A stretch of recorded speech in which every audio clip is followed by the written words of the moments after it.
السلام عليكم ورحمة الله. حلويات خفيفة سريعة مش مكلفة خالص، تقدري تعمليها في أي وقت. عندك ضيوف، انتي مستعجلة وعايزة تاكلي حاجة حلوة، تقدري تعمليها بالكنافة أو بالبسكوت أو بالكيك. لو هتعملي بالكنافة هتحمريها زي ما أنا حمرتها في معلقة سمنة، وبعد ما تطفي عليها هتحطي عليها معلقة سكر باودر.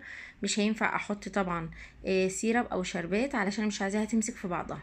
في القوالب اللي انت شايفاها او كوبايات بازاز من عندك او بلاستيك او اي حاجه زي ما انت عايزه، ممكن تعمليها في صينيه بس تكون شفافه عشان الطبقات تبان.